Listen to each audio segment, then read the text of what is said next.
going to explain our grain-free, feed-free method for both the sheep and the chickens. No grain of any sort for either.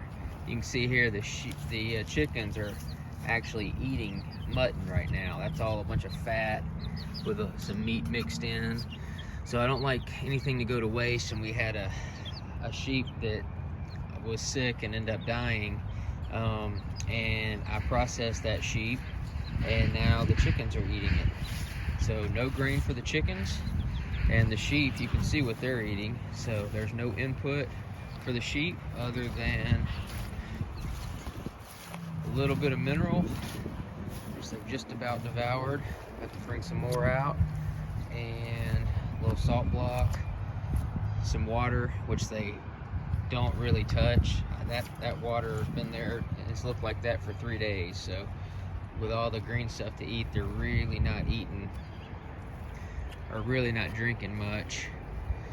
So this is a paddock that they'll be on for 3 more days.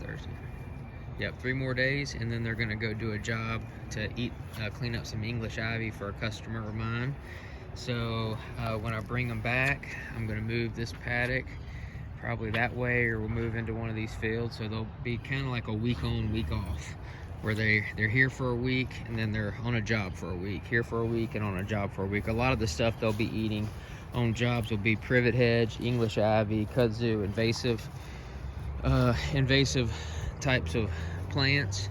So I don't want to just, fill them full of that without giving them a break. And the grass and weeds out here kind of be their vacation every other week, to come out and eat, have a little bit more variety. So they're definitely not hurting for food. We haven't fed them grain. I fed them a little bit when I first bought them. The babies have never had grain, but these big ewes, I gave them a little bit because they were used to a grain diet. But now they're grain free, and you can see how big and fat they are. So they're definitely not hurting for a meal.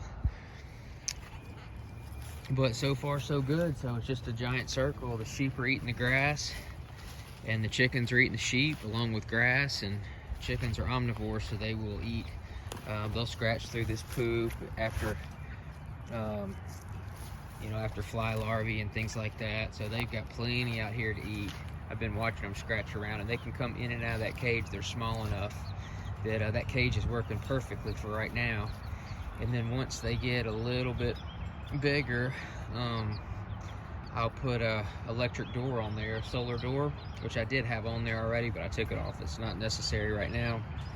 And I'll do some modification. I just took a piece off of this, so predators could technically get in here, but this paddock has been sealed off for over about a week and a half, because I put it up before the sheep got here with electric netting all around it. So I feel pretty good about predators, and the chickens kind of tend to stick with the sheep. So I get pictures every day, all day of the sheep, and the chickens are right there amongst the sheep. So I think that also probably helps with hawks and things like that. We've got 7 chickens here, one little black one, and I've got 14 more at home, and 90% of those are black. So I saw that black chickens are less likely to be taken out by predators, by hawks, because hawks will see them like as a crow, and crows and hawks don't mix. So hopefully we won't lose any chickens. I haven't lost any all week out here. I feel pretty good about it.